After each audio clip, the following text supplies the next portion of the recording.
And Tom talked a few minutes ago about Moore's Law and Metcalfe's Law.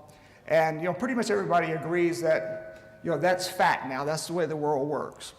Well, we've been crunching a lot of data with the guys at Singularity on, okay, so what happens to the industries that are one step removed from these silicon drivers? You can think of maybe like as a second order industry. A lot of the people here on the stage are consumers of silicon technology, and how does that affect their business? And what we're seeing coming out of this is, I'm sure there's some engineers and mathematicians in the group, but that's an exponential curve. So did any of you recall what a second order differential curve looks like, right? It's really boring, and then all of a sudden it becomes really exciting. So we're seeing a lot of the industries that are consumers of these silicon-based technologies kind of ride along here in almost no growth mode, and then all of a sudden, before anybody realizes it, it goes asymptotic. Now, initial reaction is, that's really good in theory, but give me a real-life example. And the best example we've got right now is what's happening in the digital oil field, okay? Think about all the brain power that goes into forecasting oil and gas prices. Is anybody aware of anybody that got it right? We became from a net importer to a net exporter in about 3 years. Nobody called it. So what was driving that? And if you go back and you overlay this consumption of silicon-based technologies, and what it's doing with 3D modeling, with virtualization of the oil field, with advanced data analytics, and you look at how those industries apply these technologies, became even more and more voracious consumers of it. That's what led to that uptick nobody predicted. So just kind of keep that in mind as we go through some of the discussions here. Some of the things that are driving the advanced energy economy are some of the new technologies and products and services that the companies up here want to offer. They're consumers of this silicon-based industry. And just because some of these things have kind of trucked along for 5 years or 10 years or 15 years and seem like they're not getting traction, I would say that the data says otherwise. So we're getting into the point that this could be really exciting times over the next few years. So that was my thought. Let me get on with introductions. Immediately on my right, I've got Elizabeth Killinger. I've had the honor of knowing Elizabeth for a number of years. Won't say how many, it'll date both of us. In Elizabeth's current role, she oversees all of NRG's retail businesses across North America. So she gets to see a lot of what's going on, and you operate in unregulated areas where customers have choice, which means you really have to pay a lot of attention to the evolving needs of the consumer. Seated next to her is Yoav, and I try not to mess up your last name. Yuri. Is it Yuri? Lurie. Lurie. The last name's the easy part. Yoav. And Yoav is the founder and CEO of Simple Energy. And for those of you that might not know about Simple Energy, they're trying to bring, again, some of these silicon technologies to the energy consumer in a manner that makes using energy entertaining and fun and rewarding. Something, those are 3 words you probably never would associate with the utility industry. Seated on Yoav's right is Patty Durand. Patty's the executive director of the Smart Grid Consumer Collaborative. What this group does is try to look at things from the consumer perspective. In a lot of areas, you don't have consumers, you've always had ratepayers. They haven't necessarily always had a voice.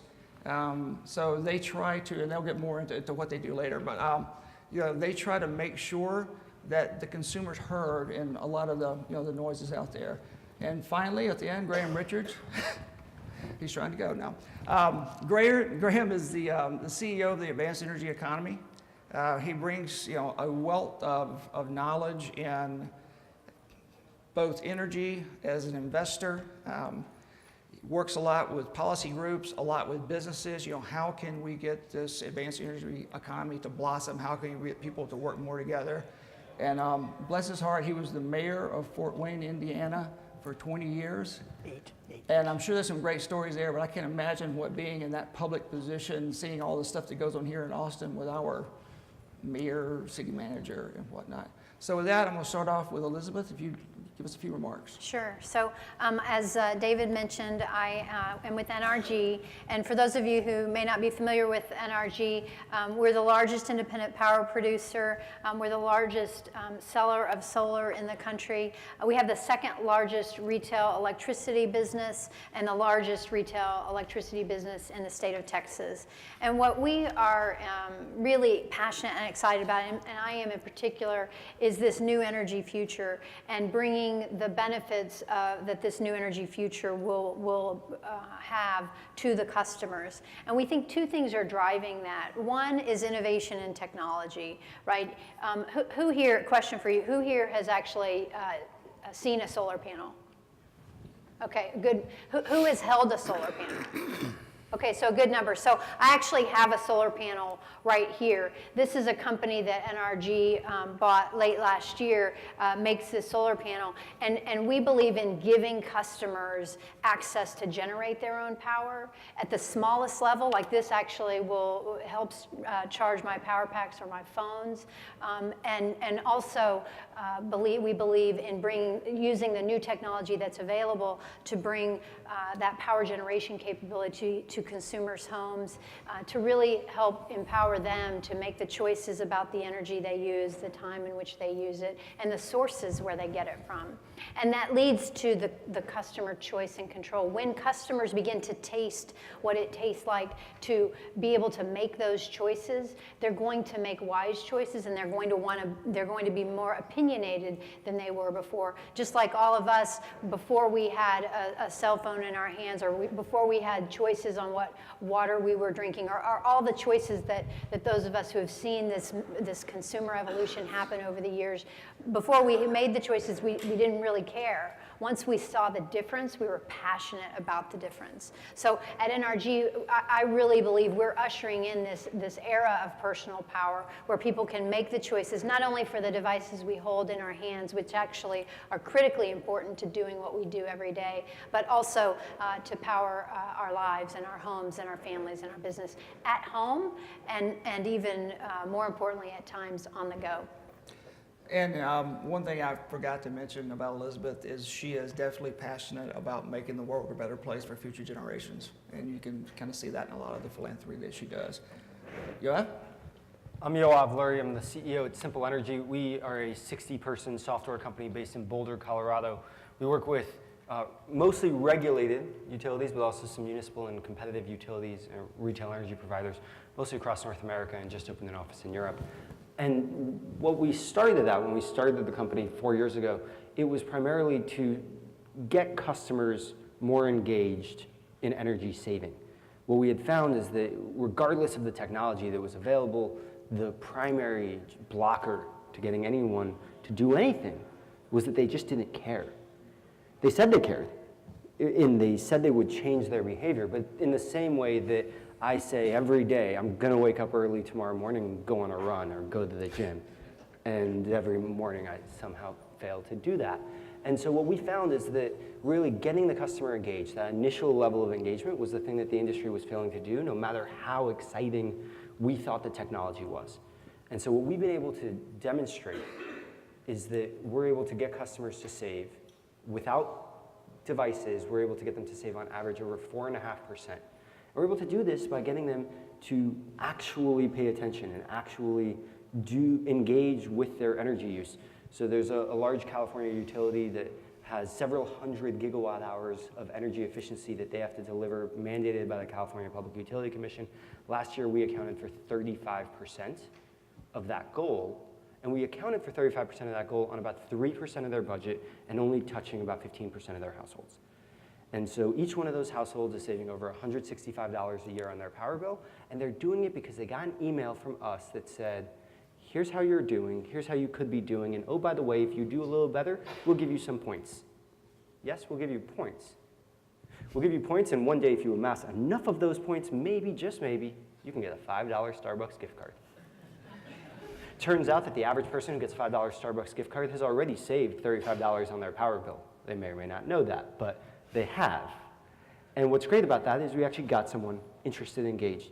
It's different here in Texas because everyone, I mean, it's a competitive market. You have every company focused on engagement.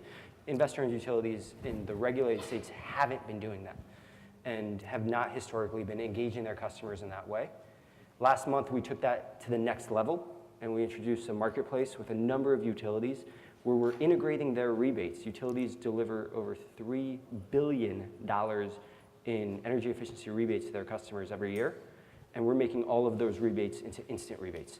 So now you can go buy a Honeywell thermostat or a Nest thermostat or an Ecobee thermostat, and instead of having to fill out a form and send it in and hope and pray, and maybe 6 weeks later get a check for $100, just pay $100 less on the utilities branded website that shows you based on your energy use exactly how much energy you'll save, has that great price built in, makes it seamless, and you'll earn some points that you can then go redeem for a Starbucks gift card. So how many points do you need for the Starbucks gift card? Depending on where you are, it could be 5,000, 10,000. What we found, we actually did a study very early on that compared points for saving energy to money for saving energy, and points were over twice as effective as saving money. Now, you may think, well, Yoav, you're giving people Starbucks gift cards, that's kind of like money. That was actually before we made those points redeemable. They were completely imaginary points. But it makes sense. If I told you, hey, you just earned 10,000 points, it feels kind of good. That's exciting. There's the leaderboard. You can see where you stand. If I say you just saved 7 cents, that's sort of demotivational. It turns out that when the points are imaginary and free, I can give you as many of them as I like. and this actually, it's when we think about the future of the utility business model, when they're facing deregulation, when they're facing decoupling and disintermediation from the folks like Google and others coming into their market, and the massive disruption of distributed generation, batteries, solar, all of that coming onto their grid, the utility needs to find a new business model.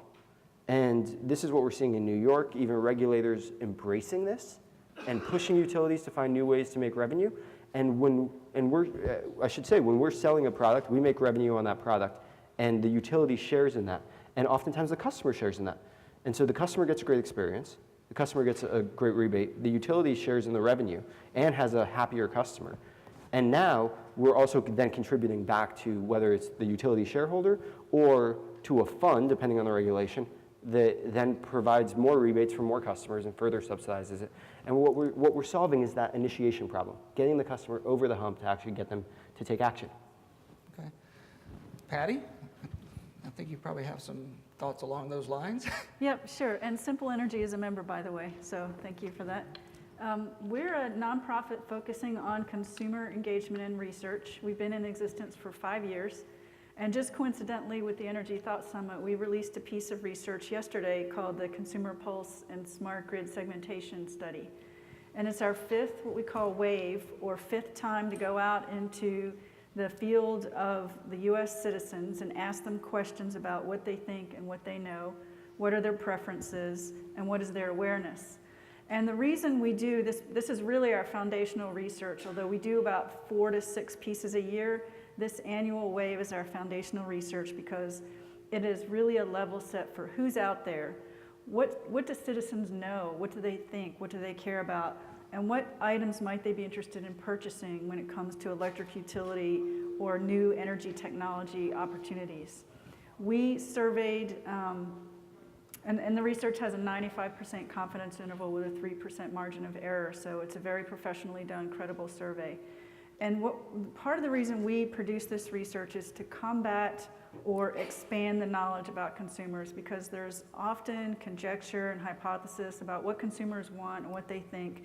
And so part of our founding was to actually ask to consumers what they know and what they think, and to listen to them, and then report that back to the stakeholder community. So for instance, the gentleman who was from Nigeria who asked Tom Siebel in the last session, what about the health effects of all these meters? And Tom was confused by the question. That is, there is a minority of consumers who will speak up in opposition to smart meters. And so oftentimes at conferences and when in conversations with individuals, I will hear from people who think that's a bigger problem than it actually is. It is not a problem, and that's why Tom was confused by the question. We know it's not a problem because we're actually asking consumers, is this a problem? Do you have concerns about this? are the common criticisms of smart meters and smart grids, and we'll tell them what they are. Does knowing this erode your support? And do the benefits of a smart grid or smart meter increase your support? And so a couple of things to share with you from this research that we released yesterday is that fully 50% of US citizens in the United States have never heard of the term smart grid or smart meter at all. And another 25% have heard of the term but have no idea what it means. So if you add the 50 and the 25 together, we're now in the mid to upper 70s of people who have never heard of those terms. So there's not a groundswell of opposition and concern out there against smart meters or against the term smart grid. And sometimes I'll hear people say, well, we need to stop using the word smart grid because it's got all these bad connotations to it. No, it doesn't. People haven't heard of the term. We have, because we're industry insiders and we're talking to each other and we're paying attention to the occasional vocal opposition. And then of the remaining 25% that have heard of the term and tell us they have a complete understanding of what it means, the vast majority of that 25% is favorable toward the smart grid or neutral. There's a tiny slice of that 25% that is in opposition. And that tiny slice is a very, very big, big minority. That sounds like a double negative, but it's a tiny slice of the US citizens that say they're opposed. So they get a disproportionate amount of attention. And I think we should be cognizant of that the vast majority of people haven't heard of the term or neutral or are favorable.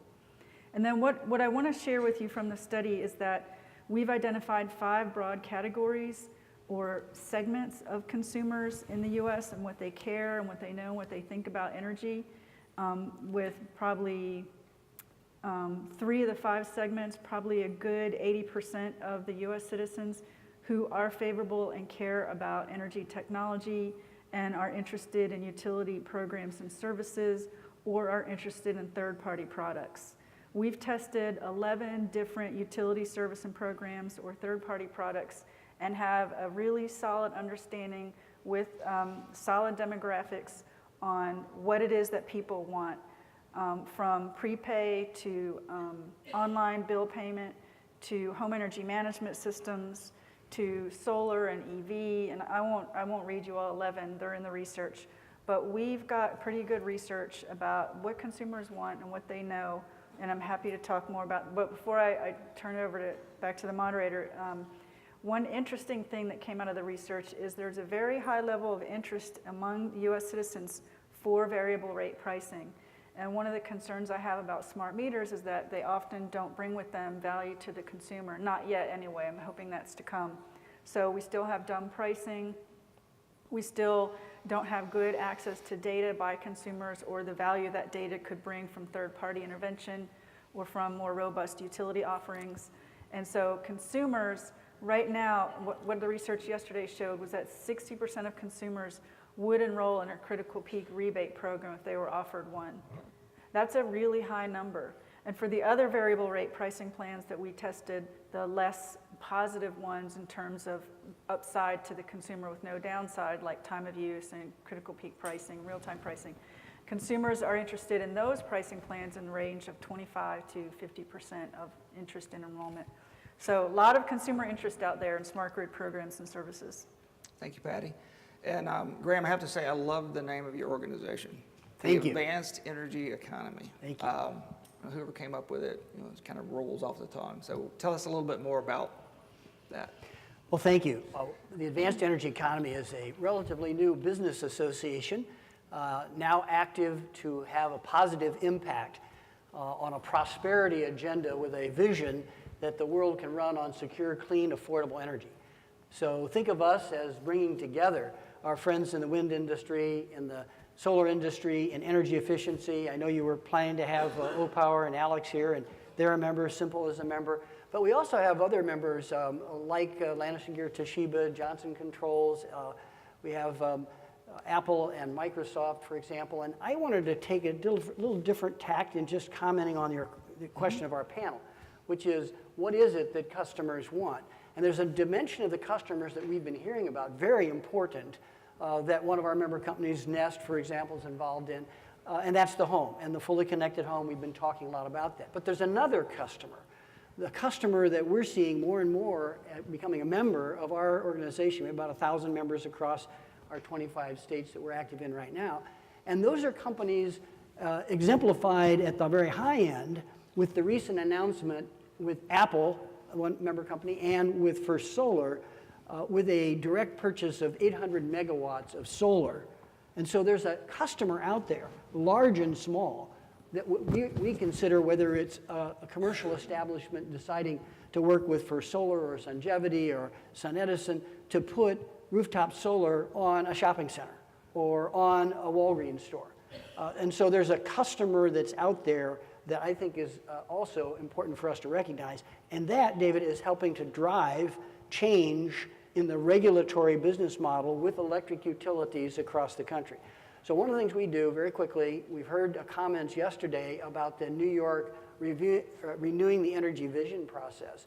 And so what we've tried to do is bring together, at the request in New York of Richard Kaufman and Audrey Zibelman, the chairwoman of the PSC, back in November of 2013, a discussion with the CEOs of the electric utilities, our advanced energy companies, to have a small, facilitated day-and-a-half discussion around what can that utility model look like.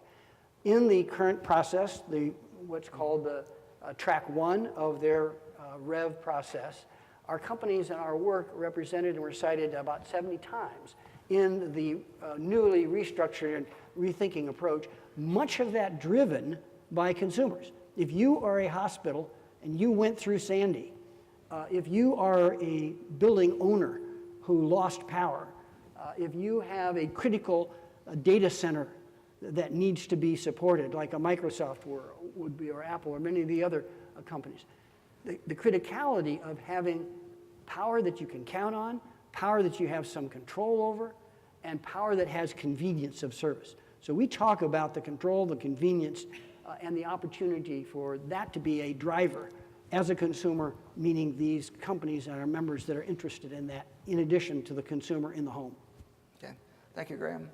You know, Elizabeth, energy touches many different types of customers with many different types of technologies and services. So, and you know, you're starting to get this sort of spillover from other industries around customer expectations. You know, what are you seeing in terms of, you know, how is the target changing in terms of, you know, what does the customer want? How's that need evolving? It's evolving really dramatically, and I've been at Reliant and NRG for about 15 years, and it's like dog years, right? I mean, the magnitude of change, the diversity of products and services that we offer. Really, just in the last year, we decided that our strategy was not only to power people at home, but also to power their lives and to power them on the go, which meant we felt like we needed to be a company that could provide the portable power products, could provide the related services of giving people control over their home from away from home. Being able to sit on the couch, or if you're cold in bed, just, you know, make an adjustment on your phone, which you have next to you, as opposed to having to get up and walk across the room. So significant change in what consumers want. I think also the pace at which this generation is changing is just, it's a different pace than even 5 years ago. An analogy, so I have 3 children. I have a second grader and 2 middle schoolers. And my oldest is 14, and when she was 10, she got her first phone.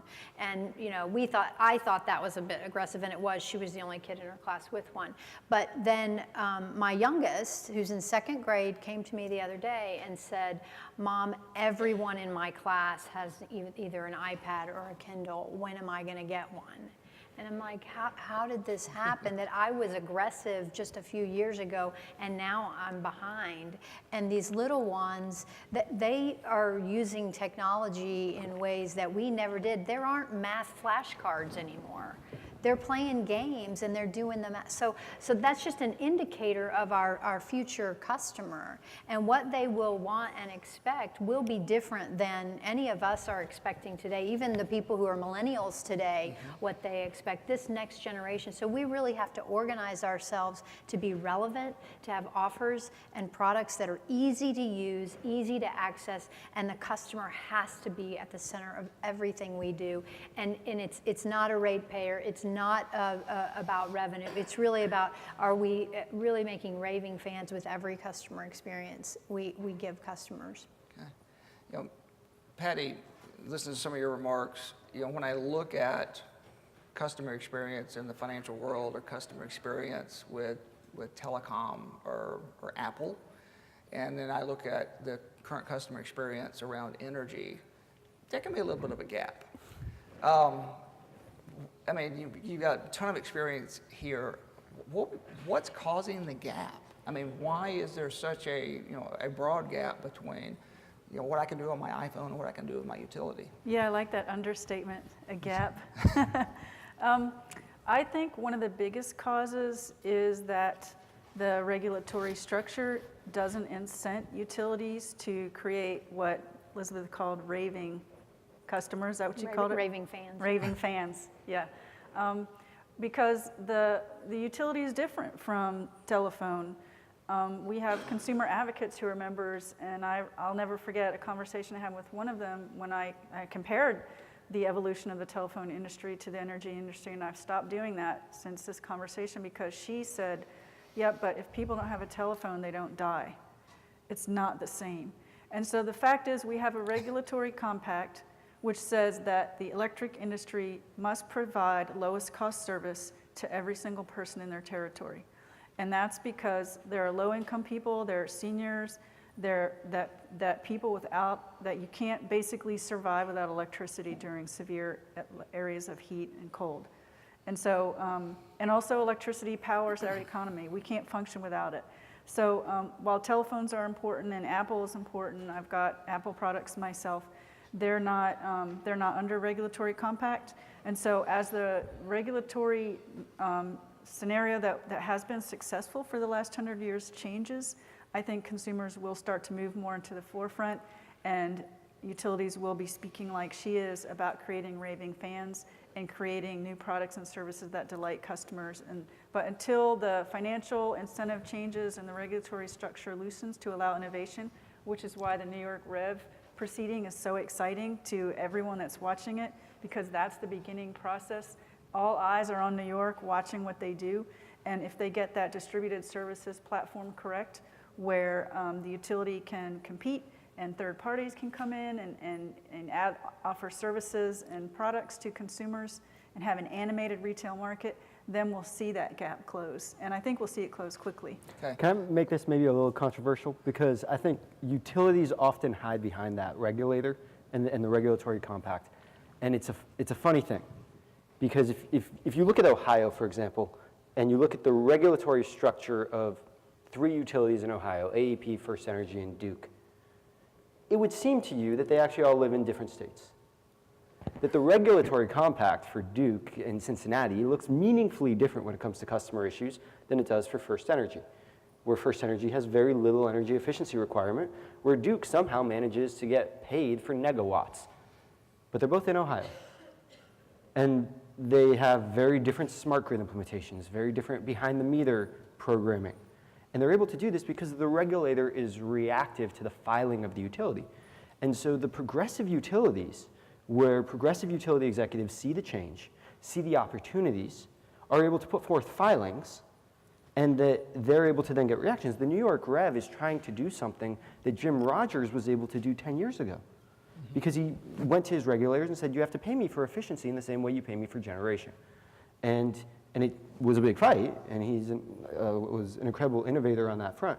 But when a utility says, oh, it's the regulator won't let me do it, it's often because the filing the utility is sending to the regulator is not one that's demanding it, or not one that's asking for the level of flexibility. So yes, it's incredible what the New York Rev is doing, because that's really regulator-driven innovation, but that's not going to be the way that it happens.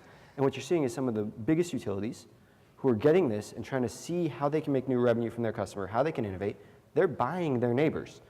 And the way this industry will evolve is you'll have a small number of these progressive utilities with forward-thinking executives buying other utilities and bringing to them the better approach to the customer experience and more EBITDA per residential customer than the acquired customer was able, the acquired utility was able to drive.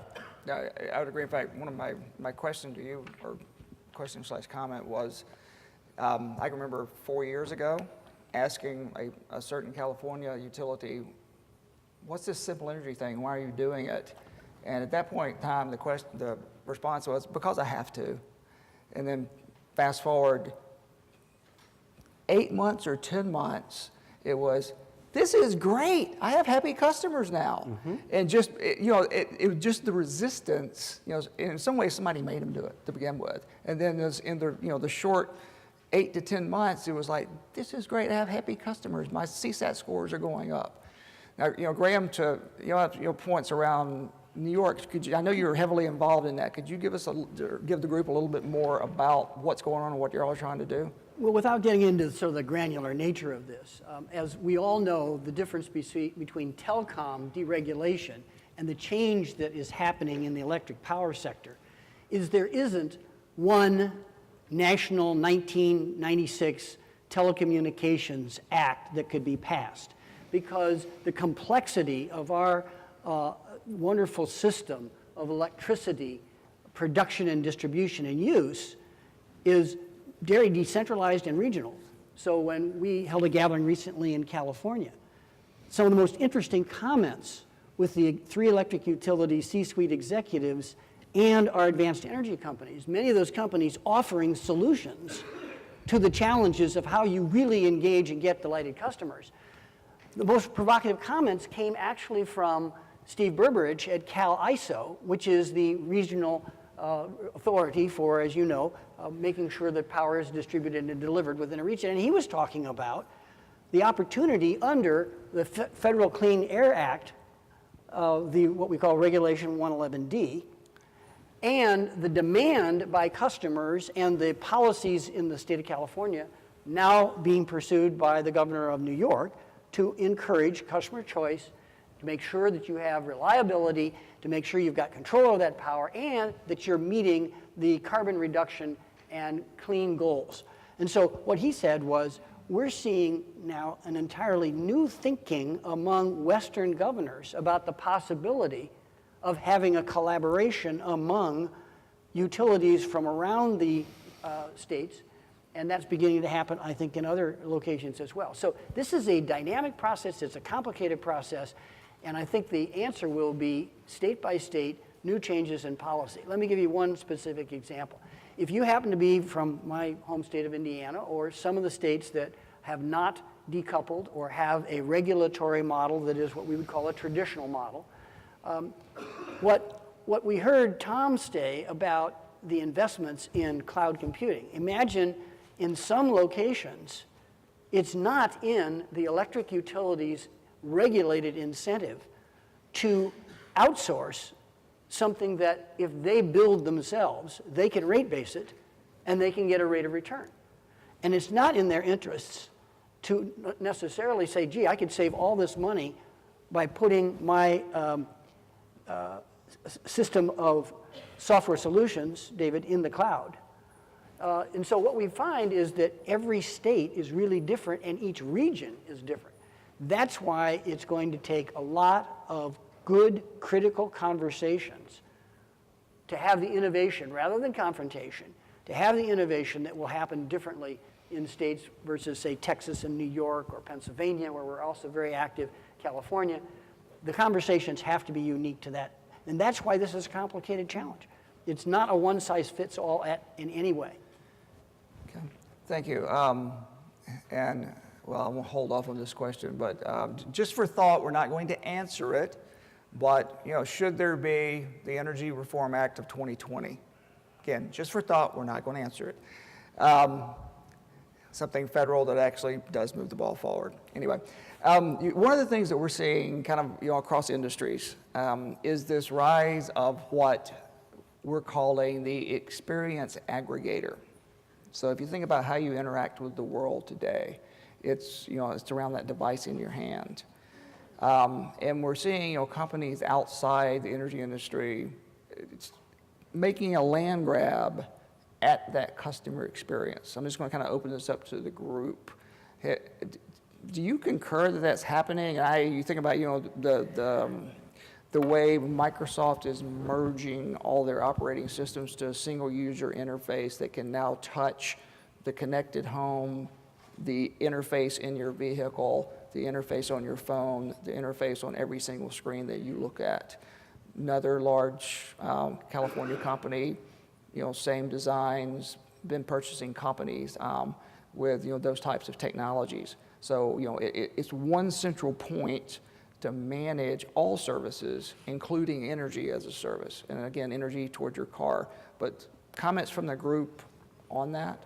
There were two announcements in the last couple days that are highly relevant to this. Google came out with an announcement saying that you can pay bills directly from Gmail. And one of their partners in that launch was Con Ed. Or that was in the newspaper story because it was a New York publication announcing it. And so bill pay, you get the bill, and straight from your Gmail, you can pay your Con Ed bill if you're a New York City or Long Island customer. And that's really interesting. Facebook yesterday announced a new form of the Messages platform that had, tucked right in there, right on the screen, pay. It's intended at first for person-to-person communication and person-to-person payments, so you can pay your friend back. But they also enabled messages to be used for customer service, because one of the applications, and they started with a number of customers, if you ordered a t-shirt and it didn't come in your size, you were able to just message the company, and they demonstrated that during their demo. Well, then it's a logical extension that company you're interacting with, you could also pay. And so you could actually see a way where now the utility call center, you're messaging with Facebook Messages or on your iPhone, and then you could actually pay directly from that. I go to Whole Foods or Walgreens, and I no longer pull out my credit card. I just hold my phone up to the register, and I'm still interacting with Apple. And so I think you do see that, these aggregated experiences, and this is precisely the disintermediation of the utility. Because more and more, you have all of these other players trying to come into every one of our experiences and just replace the incumbent providers. And then you have to wonder, what is the place of that incumbent provider if they're no longer having customer interaction? If they can't have that relationship with you, really in the customer's eyes, what value do they have? If you have no value in the customer's eyes, at what point does the regulation follow? Right? Do you get limited to poles and wires? Like, where do you go? Yeah, I mean, I tend to agree. I think, and the payment example is a good one. If you just roll back, again, 10 years, the number of payment channels we as consumers had were a fraction of the number of payment channels we have today. So creating that ability to quickly and easily make those transactions. And also that highlights the importance of security and cybersecurity and making sure that you're making wise choices about which channels you use and the trusted choices. I do think that there is a convergence of different providers wanting to make it simple and easy and collapsing things into a common interface. And clearly, if you look at, some of you may have seen, I think it was a YouTube video where it shows the evolution of the PC and what the PC, it's a desk with a little computer on it, and it had a piece of tape and notepad and all these different things, and then you see all those things just as icons. At first it was on a PC, and then now it's on the phone. So I think we all experience it today. I think the question is, how far will that go? Will there be one app, 5 apps, 50 apps, and each consumer is going to have a different appetite for the number and the way those transactions are organized. But absolutely, I would see a convergence, and again, but the customer has to be at the center of it. And we, whether you're NRG as a retailer with a diverse set of products and services and power generating capabilities and all that, what is our core meat and potatoes, if you will? What is the thing that we do, and it has to be customer centric, because if it's not, to your point, you'll just fade to back, right? Yeah. Graham, you talk kind of across the spectrum to a lot of different businesses. Is this a conversation that's occurring with your constituents? Absolutely. It's choice, control, convenience, whether it's a major corporation. I'll give you an example. I just bumped into one of our members here and had a conversation, and this is Philips Lighting. So there's a policy constraint for things that you wouldn't think about. They have, as does GE and others, a product that comes into the community and puts smart streetlight systems in. Now, when I was the mayor of Fort Wayne, not for 20 years, but for 8 years, it was really difficult to handle something like this. You're used to buying salt. You're used to having a competitive bidding controlled by state laws. And all of a sudden, you got all these choices. And here's the choice. We'll put in 4G LTE. We'll put in a street lighting system with LED lighting that will pay back itself. Plus, you get the 4G LTE, which is really popular with the citizens in your community, and we'll put a solar receptacle, potentially a battery in the new pole. So all of a sudden, you've got one of the most secure systems.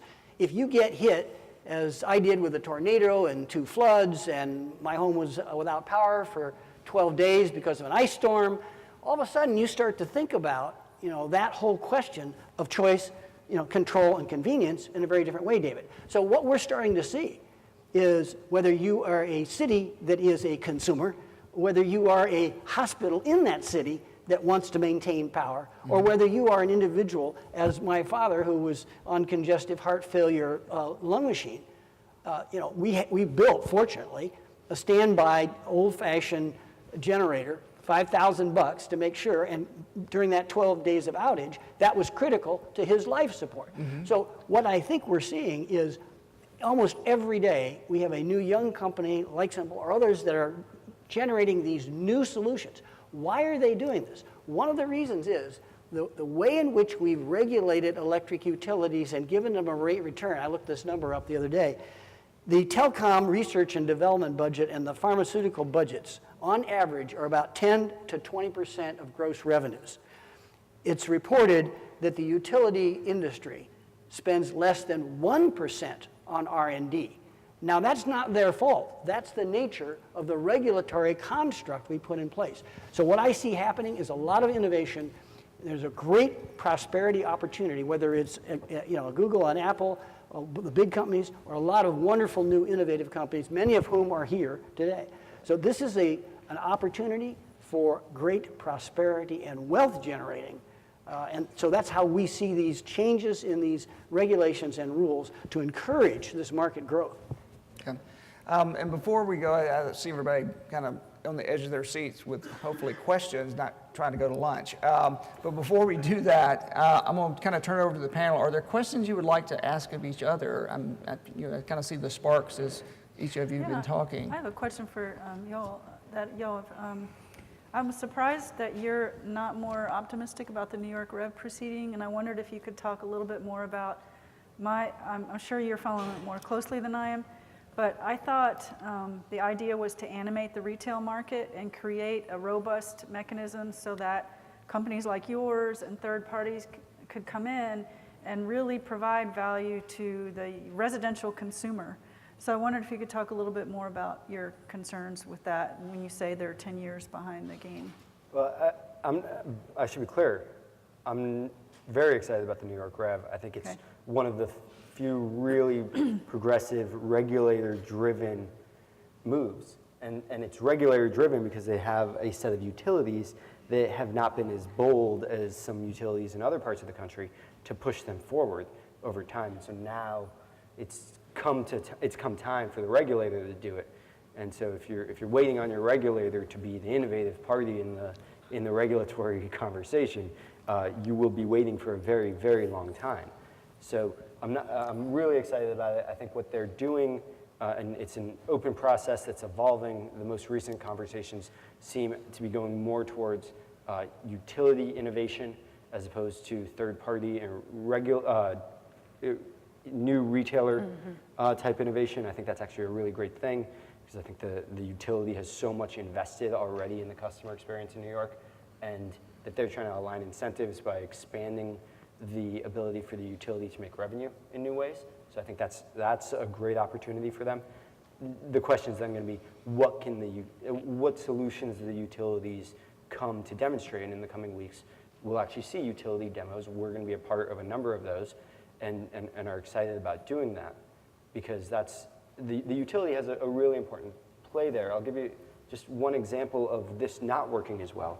Is we've all heard of the duct graph especially in California, where you have solar panels come on, get widespread distribution on a meter or in a subdivision or in a community and on rooftops. And because every person is incentivized typically to have as much generation on their roof as possible, they point all their panels south. If you point all your panels south, then at about 6 p.m. you get a new spike when the sun's going down and people are coming home and turning on their air conditioners, and that creates a big challenge. If the utility were more a part of that conversation, and if the structure was more on a KW basis and not a KWH basis, which is the typical incentive driver for a residential customer installing rooftop solar, you'd get a lot more solar panels on the west side of people's roofs, and then you'd see a smoothing of this. And so actually having the utility be a part of that conversation is critical to enabling a really robust grid infrastructure and a cleaner solution long-term for all of us. And if then on top of that, the utility can make money by installing solar, that would be fantastic. And that's really, I think, where the New York Rev is going and where it should be going. Any other questions before I? Okay, questions from the audience? If I were to look at that market, I would say that I don't think it's particularly successful in what I want to see happen. It's very successful, and my daughter has a cell phone on her ear. So the market penetration is very high, but it's very expensive. It is also not equally across the nation, so it's not like a utility service. It's not always reliable. Once again, not like the utility service. So I think we need to be very careful in looking at the results overall of what these market changes and so on are. I'm excited about what NRG is doing because I know that there are other utilities that have exactly the same, business. I'm sure they would say it's different, but from a distance, it's the same business. They're not doing that. So you have to really look at how these changes are going to happen, not so much at just the business of the individual company, but how it's going to, what impact they're going to have on the users and the consumers. And anybody who wants to comment on that would be great. I think Elizabeth is best suited to comment on it because I fundamentally disagree. I think every person in this room's got a smartphone in their pocket. They're paying way more for it on a monthly basis than they were paying for anything else, and they're getting tremendous value out of that bill. We don't just sign up for a $100 plan with AT&T because we're dumb and AT&T's got us all hooked. No, the phone and the plan actually gives us a lot of value, and I think if I'm a Reliant customer or another one of NRG's customers, I have a much better experience than if I was on an integrated experience. So Elizabeth, can you tell us about what's so great about being a Reliant customer and why that's better than being a customer of a regulated utility somewhere else? Well, I'm not involved in regulated utilities, so all I can speak to is the experience I have observed with NRG and Reliant, and as we've really ushered in the competitive market in the states where we operate, which is Texas and a number of the states in the Northeast. And what I would tell you is we started with a regulatory process that included the key stakeholders, the utility, the regulator, the retailers, and the customer had to be and continues to be at the center of it. And then we focus on innovation, and in a truly competitive market, and I think it could be this way in a regulated one as well, but where the different parties vying for a customer were truly focused on bringing value to the customer, making a difference. An easy example is Reliant was focused on customer effort, lowering customer effort, because if it's easy to do business with us, you'll want to keep doing business. If we make it simple for you, whether it's we have a predictable 12 plan, it's the same amount every month, no gimmicks to that. It's just you sign up, it's tailored to you, and it's a flat amount. And that's innovation with a rate structure, right? Any market can do that. We're doing it because I got to fight mano a mano every day against really great competitors in Texas or great competitors in New York, or some of them, not all, but it varies by market. The different players and how strong the competitors are and how advanced they are at leveraging the smart grid. The smart grid has brought tremendous value to customers in Texas. They know what their bill is. That any customer that's one of Reliant's, you get a weekly email, or you could go online at any given day to see where your electricity bill is. If you're worried this month, it's tight, I went on a trip, I spent a little more than I should have, you can go in and see where you're going to be. So it's really harnessing the capabilities that exist, and then having each player in the marketplace swim in their lane and do the very best job at that lane. Win your heat, if you will. If you're doing the butterfly and freestyle, you just got to focus on your stroke and getting there as fast as you can and bringing the value to the customer, because at the end of the day, that's what's going to make a difference. But defining success, and at NRG, it's for a cleaner, brighter future for many generations to come, right? That's what we're all about, and we're focused on getting there. And it's one step at a time. You're not going to snap your fingers and get there overnight, but it's just taking deliberate steps toward empowering consumers, creating the distributed future for them. And it's whether it's a small thing or creating a small generating device or an easier to manage generating device, the gas generator. We have, with our Goal Zero product line, we have some solar powered generators. So you can run your refrigerator for days, and with the advancements longer than that, without burning gasoline in a generator that you got to pull that thing that scares me. It's a simple and easy way to do that. So it's really about focusing on all of the consumers. I don't want to pull the cord and have the thing start and be loud. There are plenty of people who that's all cool for them, but it's each customer and coming up with solutions that are relevant to them and meeting them where they are with those solutions. And my question is about how we transition to the way that customer-owned distributed resources operate today to that vision of a future more kind of fully distributed grid. And really kind of one of the issues that I see is that today, energy produced by customer-owned resources is typically paid a price much higher than the real kind of wholesale market price of electricity. And we're talking about increasing communication between the utility and customers in order to, for example, have them face their solar panels west to mitigate that duck curve in California. But if you take that kind of to its limiting case of opening that communication between utility and customers, that really means exposing them to the real-time wholesale electricity markets. And so there's a risk that might kind of take the bottom out of all those kind of customer-owned resources, because they'll no longer be economically competitive. And so I guess, how do we transition from our small amount of distributed resources that we have today to this real kind of distributed future without really disrupting the customer experience by exposing them to these markets they're not ready for, basically? Well, one thing I would say is first of all, for the customer, we have to keep it simple.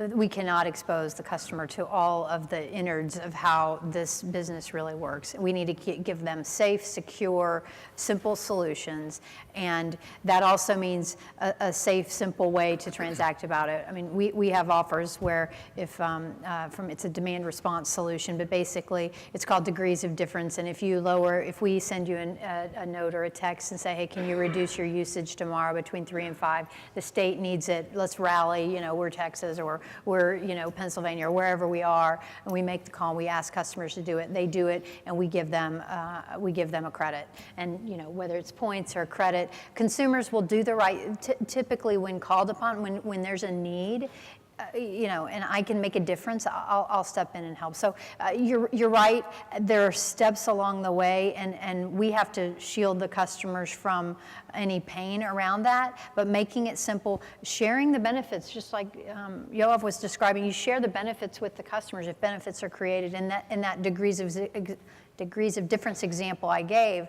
we share the benefits with the customer. And that's really what I think it's all about, is working together to do that. And if it's a rip the Band-Aid off, it won't work. Graham? Well, this is a subject that many of our member companies are deeply involved in. And that risk-reward equation, whenever you have a transformative both economic change and, in this case, a regulatory change. So what we believe is, first of all, knowledge about what's happening is really important. How many of you in the audience know how much capital investment is approved every year by 198 people called Public Utility Commission members? What would you guess the number is? Anybody want to guess what annually it's estimated between now and 2020 to be? It's $100 billion a year. And those 198 people frequently are new to their positions and have not had significant experience in the electric power sector. They may know something about water, gas rates. They may know something about legislation if they came from the legislature. So one of the things we do is to work with those individuals, and we've generated a new tool because they're over, in our what we call Power Suite, we have over 40 million page records. That's more than the Wikipedia English language version of the filings and the tariffs at the Public Utility Commissions. So the way you deal with that risk issue is, number one, make sure that people get more engaged in that process. And because rate making is very difficult and has been the purview of a fairly limited number of specialists and consulting firms and others, we have to find ways to build a sense of trust and collaborative effort between the energy innovation companies, large and small, the regulated electric utilities, the governor's offices, legislators, and these regulators. And that has to be done in 50 states. It's not really something that you can just, as much as we'd like to see a federal, new Energy Innovation Act of 2020. Right now, what we've inherited is a system that is very state and regional. And so I think the answer on that risk issue is one that has to be dealt with more of us getting involved and understanding how to make the system with choice, with control, with convenience, with simplicity. And bracketing that risk is very important. I mean, so that's part of the rate design going on discussion right now in California, in many states across the country. We were talking about New York, but there are many other states doing the same thing. And this is a critical time because if the innovation is going to take place, the regulation, as you heard from Professor Amin yesterday, is critical to this. We have a regulated electric power system. About 80% of the electric power in this country is under some form of regulation, and give or take a few. So that's really critical. And to get to where we want to go, Doyle Beneby, a member of our board of directors, presented a wonderful vision, but that's something that he can do in San Antonio where all the electric utility, the gas utility, the municipal utility, water utility are all under one common community ownership. And that's why this is going to be a tough problem because it isn't going to be the same thing in each community in each state. It's going to be different and unique. Okay, I think we got time for one more question. The guy with the mic. So yeah, I assume that I have the right. Okay, Mahdi from Electric Power Engineers, recent PhD grad from UT Austin-based Zpryme. I first wanted to make the point that, and use the segue, to compare telecom industry to utility industry and basically say that who is actually happy with their telecom industry, name it AT&T, Time Warner, everybody just doesn't want to deal with them. I guess you're mixing the user experience side, which Apple and Google and other companies have brought to us, to the actual utility who is providing that service. And I would say many people in US at least hate that.